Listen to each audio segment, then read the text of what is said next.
Hello friends, I am Aftab Khan and I am second year MBBS student. In this video, we will understand the concept of apoptosis. So let's start the video. First we know today's goal or objectives. We will divide this video into four parts. In the first part, we will understand the definition of apoptosis. And in the second part, we will understand the difference between the necrosis and apoptosis. Then we have why apoptosis occurs. And lastly, we will understand the molecular mechanism of apoptosis. In the molecular mechanism of apoptosis, we will have two pathways, extrinsic pathway and intrinsic pathway. In the later studies, we will understand both the pathway in detail. Start with the first goal, that is definition. Apoptosis is a special type of cell death process or mechanism in which pre-programmed cells are triggered in the cell that cell undergoes suicidal death process. Another definition taken from Guyton, that is, when cells are no longer be needed or become a threat to the organism, they undergo suicidal programmed cell death or apoptosis. So now start with the next topic, that is difference between the necrosis and apoptosis.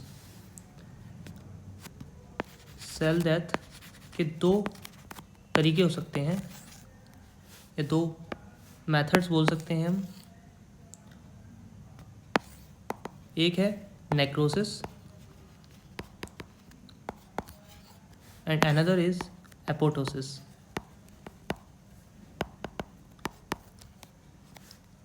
So let's assume, मान लिया ये एक normal cell है.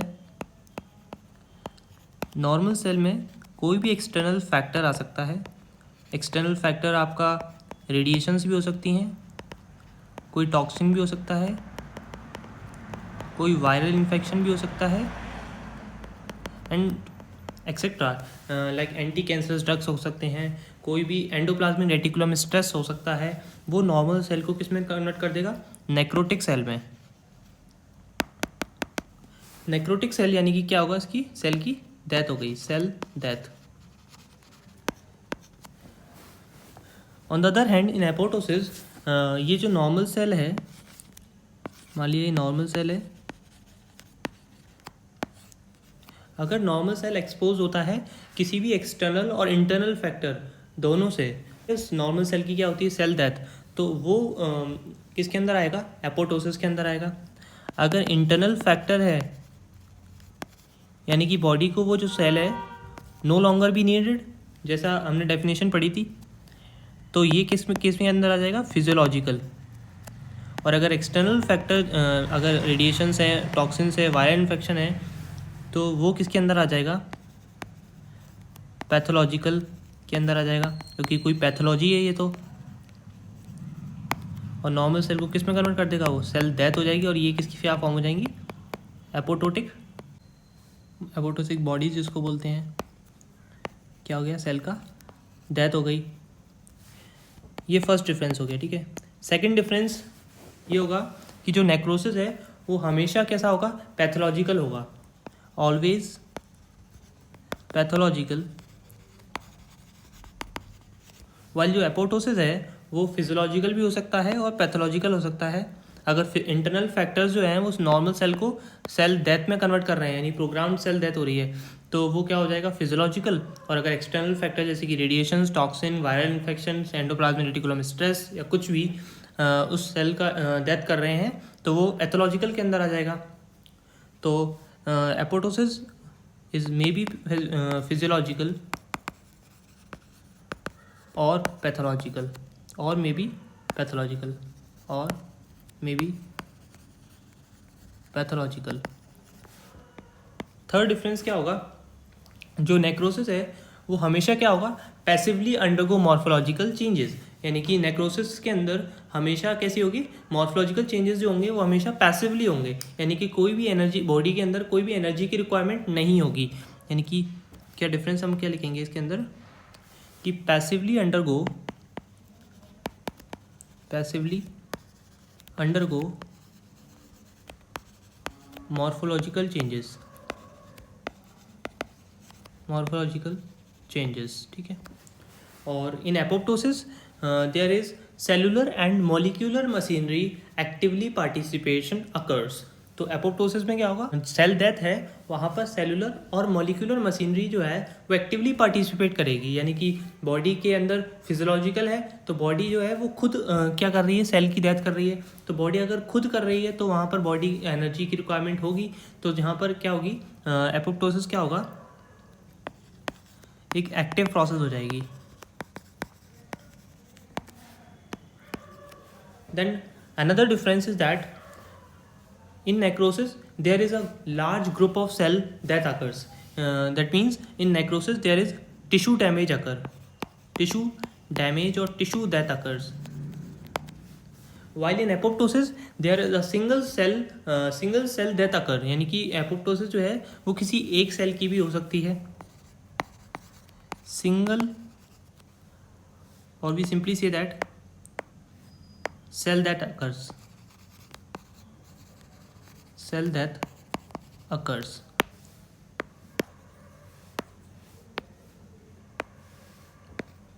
Next difference, in necrosis there is severe disruption of cell membrane, while in apoptosis there is no disruption of cell membrane, there is only alteration of cell membrane. तो necrosis में क्या होगा, cell membrane जो है वो disrupt और bast हो जाती है, जो भी अंदर डिसरप्टिव एंजाइम्स हैं, जो भी एंजाइम्स है वो क्या हो जाएंगे, इजेक्ट आउट हो जाएंगे नेक्रोसिस के केस में. So in necrosis there is severe disruption of cell membrane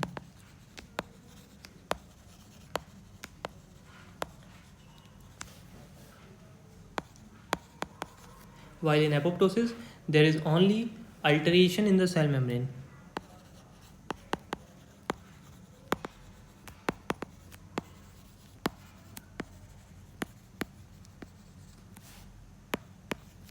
Next difference, in necrosis cell swelling occurs.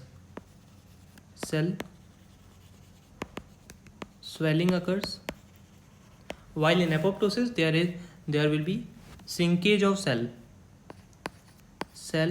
shrinkage occurs.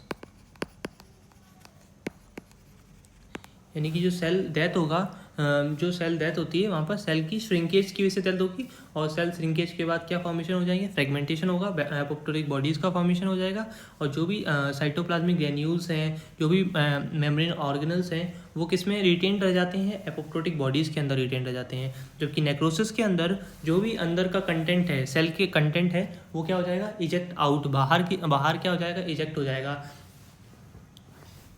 जिसकी वजह से नेक्रोसिस में क्या होता है, इन्फ्लामेशन प्रेजेंट होती है, जबकि एपोप्टोसिस में there is no inflammatory response.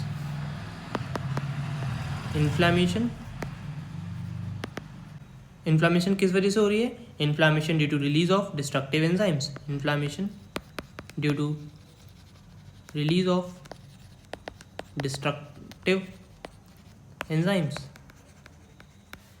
जबकि यहाँ पर no inflammatory response.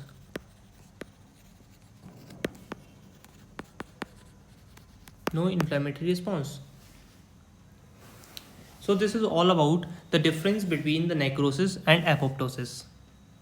So next we start with another topic, that is why apoptosis occurs.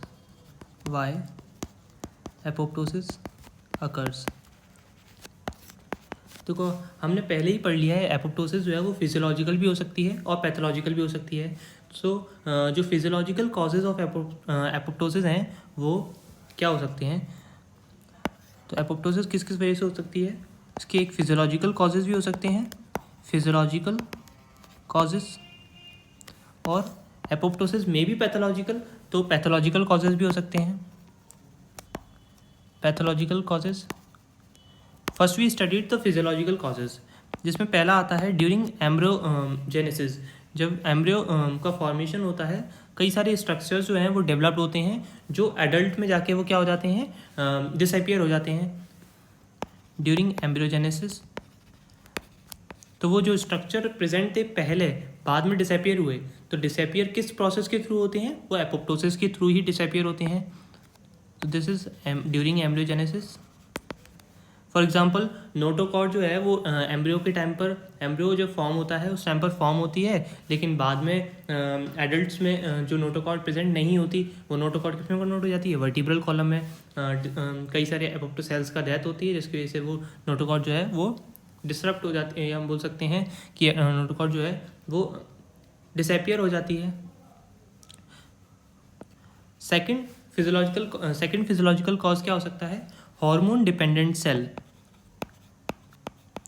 Hormone dependent cell, हमारी बॉडी में क्या होते हैं, कई सेल्स होते हैं जो हार्मोन के विड्रॉन होने से वो सेल्स क्या हो जाते हैं, डेथ हो जाते हैं। जैसे कि अगर हम एग्जांपल बात करें तो lactating breast, milk producing cell होते हैं जो undergo apoptosis whenever a hormone called prolactin is withdrawn.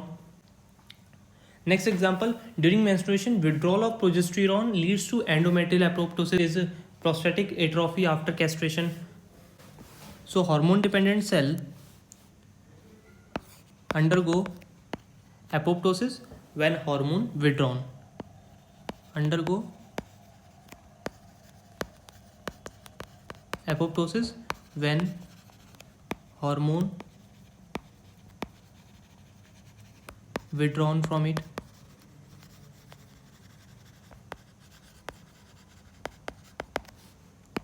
Example में क्या हो जाएगा, लैक्टेटिंग ब्रेस्ट,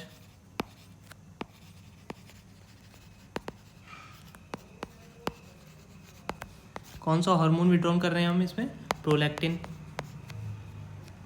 नेक्स्ट एग्जांपल हम लिख सकते हैं कि ड्यूरिंग मेंस्ट्रुएशन हमको एंडोमेट्रियल एपोप्टोसिस देखने को मिलेगी। एंडोमेट्रियल एपोप्टोसिस, हार्मोन कौन सा विड्रॉल हुआ है यहाँ पर, प्रोजेस्टेरॉन। इसके अलावा हमें देखने को मिलेगा prostatic atrophy.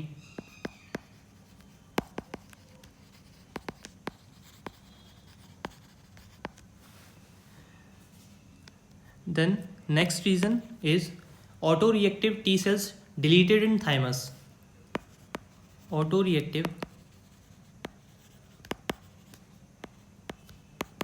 T cell deleted in thymus. The next reason is whenever there is excess of cell, the excess cell undergo apoptosis. Whenever there is excess of cell,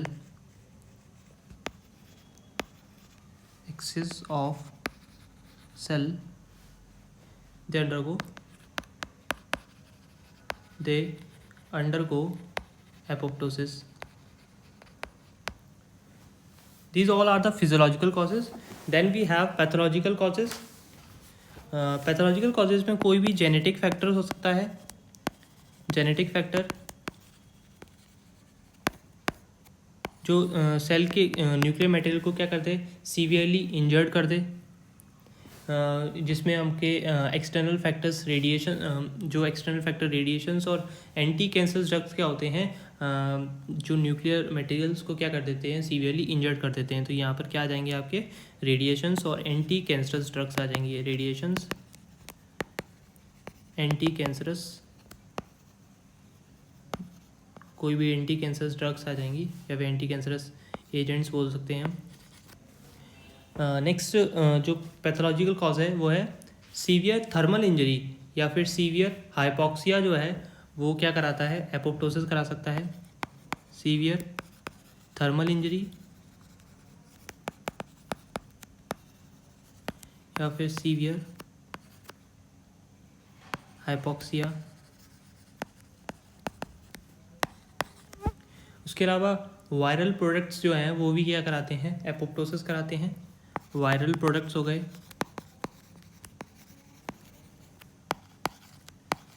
उसके अलावा अगर हम बात करें तो endoplasmic reticulum stress, ER stress जिसको बोलते हैं, ये भी एक रीज़न हो सकता है एपोप्टोसिस का। देन कोई भी ग्लैंड की डक्ट अगर ऑब्स्ट्रक्ट हो जाती है तो जिसकी वजह से क्या हो सकते हैं, एपोप्टोसिस हो सकती है। So when any duct of gland is obstructed, when any duct of gland is obstructed.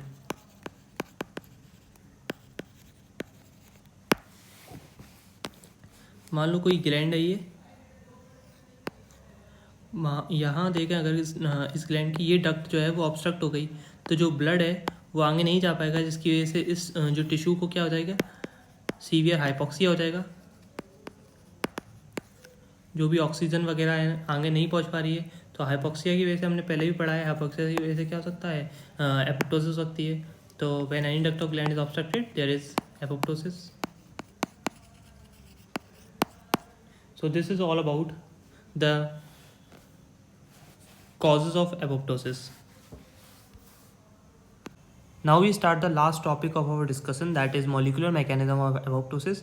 Molecular mechanism of apoptosis जो है वो दो पाथवे होते हैं इसके, एक्सट्रिंसिक पाथवे और इंट्रिंसिक पाथवे। एक एक्सट्रिंसिक पाथवे और इंट्रिंसिक पाथवे है, दोनों ही पाथवे पासेज होते हैं एक फाइनल कॉमन पाथवे से, जिसको बोलते हैं कैस्पेस पाथवे।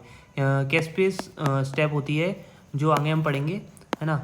सबसे पहले एक्सट्रिंसिक पाथवे में अगर बात करें तो कब ये एक्सट्रिंसिक पाथवे स्टिमुलेट होता है जब भी किसी बॉडी को किसी सेल की ज़रूरत नहीं होती तो वो क्या करता है, कुछ लिगेंड्स होते हैं जैसे कि जिसमें से मेन लिगेंड है जिसको बोलते हैं फेस लिगेंड, FAS। ये जो लिगेंड्स होते हैं वो क्या होते हैं, डेथ इंड्यूसिंग लिगेंड्स होते हैं। क्या होते हैं, डेथ इंड्यूसिंग लिगेंड्स होते हैं, ठीक है। डेथ इंड्यूसिंग लिगेंड्स जो किससे अटैच करेंगे, सेल के अंदर जो होते हैं वो रिसेप्टर्स होते हैं, जैसे कि ट्यूमर नेक्रोसिस फैक्टर रिसेप्टर होते हैं, TNF रिसेप्टर्स होते हैं, जिनके इंट्रासेलुलर क्या होते हैं, इंट्रासेलुलर डोमेन्स होंगे। ये क्या है, इनको बोलते हैं अपन इंट्रासेलुलर डोमेन। इंट्रासेलुलर डोमेन किसके हैं, ये ट्यूमर नेक्रोसिस फैक्टर रिसेप्टर के, TNF रिसेप्टर्स के, ठीक है।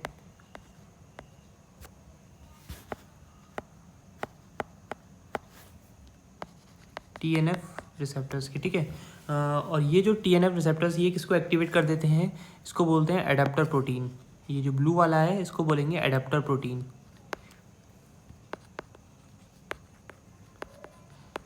नेक्स्ट स्टेप क्या होता है, ये एडेप्टर प्रोटीन जो है वो एक्टिवेट कर देते हैं प्रोटियोलिटिक एंजाइम को, किसमें, एक्टिवेटेड एंजाइम में। ये जो प्रो एंजाइम है उसको कन्वर्ट कर देते हैं किसमें, एक्टिवेटेड एंजाइम में। और ये एक्टिवेटेड एंजाइम में क्या होता है, cysteine containing, cysteine amino acid होता है और एस्पार्टेट अमीनो एसिड होगा। तो ये क्या है, सिस्टीन कंटेनिंग स्पेसिफिक एस्पार्टेट होते हैं जो कट कर देते हैं प्रोटीन को at a specific aspartate specific bond पर कट करेंगे ये, जिसकी वजह से क्या होगा, जो हिस्टोन प्रोटीन है उनका क्या हो जाएगा, कॉन्फ़िगरेशन चेंज हो जाएगा, हिस्टोन प्रोटीन गेट्स डीनेचर, क्योंकि मेनली हिस्टोन प्रोटीन में क्या होते हैं, एस्पार्टेट वगैरह ही होते हैं, ठीक है। फाइनल स्टेप में क्या होता है, मेनली जो कैस्पेस होता है वो कौन सा होता है, कैस्पेस 8,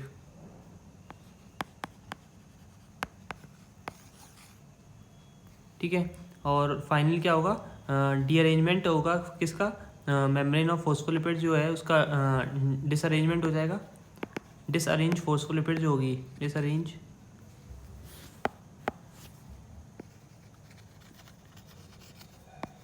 membrane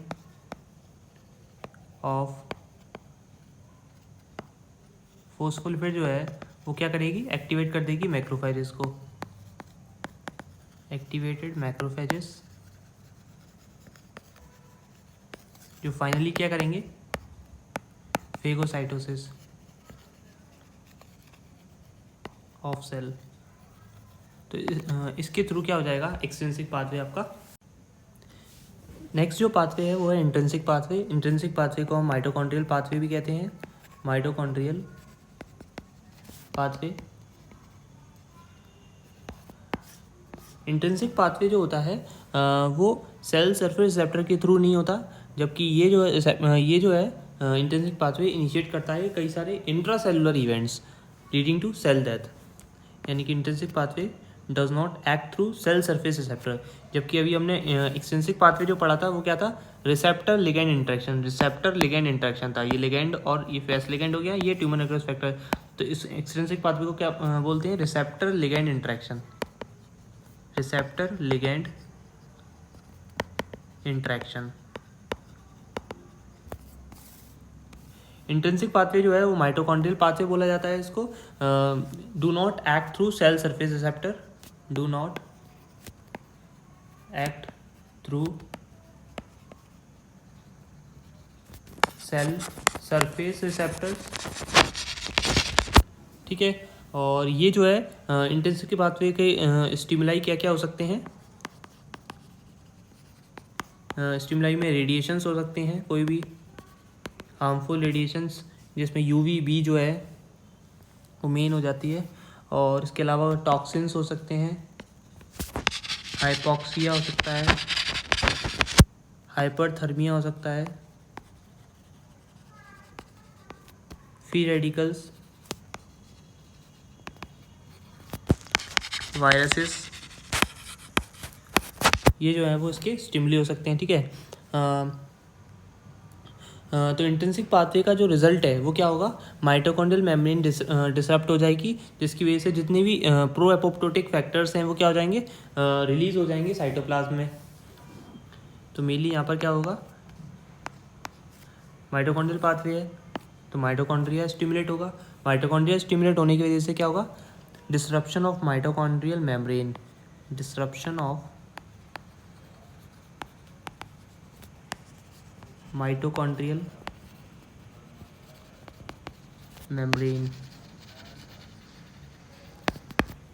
disruption of mitochondrial membrane which results in release of pro-apoptotic factors which normally sequestered inside, यानी कि जो किसके अंदर रहेंगे, सेल के अंदर ही रहेंगे।